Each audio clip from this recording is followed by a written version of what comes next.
50 വർഷം ഞാൻ ജീവിച്ചത് വളരെ അതിശയകരമായിട്ടാണ്. നിങ്ങൾക്കേവർക്കും അറിയാവുന്ന പോലെ 2 തവണ മരിച്ചുവെന്ന് ആളുകൾ ഡോക്ടർമാർ വിധിച്ചു. ഒന്ന്, ഞാൻ റോമിലായിരിക്കുമ്പോൾ ഒരു അപകടമുണ്ടായി. എൻ്റെ കൂടെയുള്ള 2 വൈദികരും മരിച്ചു. ഞാനും മരിച്ചു എന്ന് വിചാരിച്ച് ഗമല്ലി ആശുപത്രിയിൽ കൊണ്ടുവന്നു. കണിശമായിട്ടും അവരുടെ കൂടെ എന്നെയും മോർച്ചറിയിൽ വയ്ക്കേണ്ടതായിരുന്നു. പക്ഷേ ഡോക്ടർമാർ കണ്ടു, ആർട്ടിഫിഷ്യലായിട്ട് എനിക്ക് ശ്വാസം തന്നു, ജീവിച്ചു. കർത്താവ് ഉയർപ്പിച്ചു.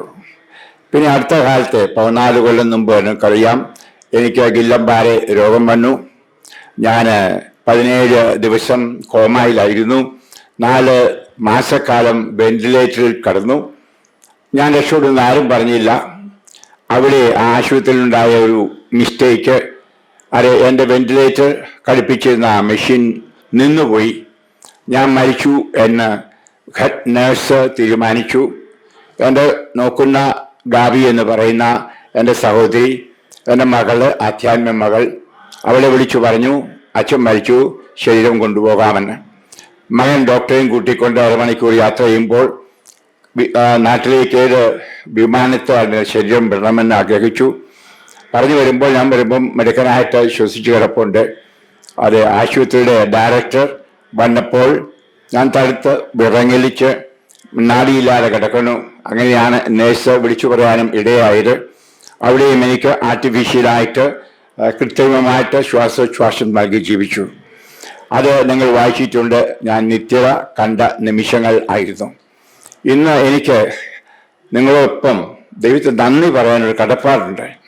അതുകൊണ്ടാണ് ഇന്ന് ദിവ്യബലി അർപ്പിച്ചും ഈ സമ്മേളനം നടത്തിയെല്ലാം എനിക്ക് കർത്താവിന് നന്ദി പറയണം. ഞാൻ ഒറ്റയ്ക്ക് പറഞ്ഞാൽ മതിയാവില്ല.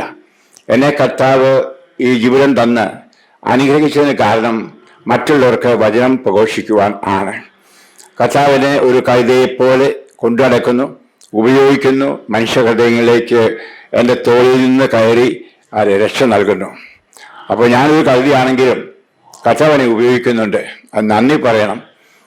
എനിക്ക് 80 വയസ്സായപ്പോൾ എൻ്റെ അമ്മയുടെ വയറ്റിൽ പിറന്ന നിമിഷം മുതൽ ഇന്ന് വരെ എൻ്റെ കർത്താവ് എൻ്റെ ജീവനിൽ പരിപാലിച്ചതിനെ ഓർത്ത് നന്ദി പറയാനേ എനിക്ക് വാക്കുള്ളൂ. എനിക്ക് യാതൊരു പരാതിയില്ല. ഇപ്പോഴും ഞാൻ വേദനയിൽ ഈ വീൽ ചെയറിൽ ഇരിക്കുന്നുവെങ്കിലും എനിക്ക് സന്തോഷമുള്ളൂ, ആനന്ദമേ ഉള്ളൂ. കർത്താവിൻ്റെ കരങ്ങളിൽ ഞാൻ ശക്തനാണ്. ഷെക്കീന ടെലിവിഷനോട് തുറന്നു പറയുന്നു. പല പരിപാടികളിലും ഞാൻ ഷെക്കീന ടെലിവിഷനിൽ ഇത് പറയുകയും ചെയ്തിട്ടുണ്ട്. നന്ദി ദൈവമേ, യേശുവേ സ്തോത്രം.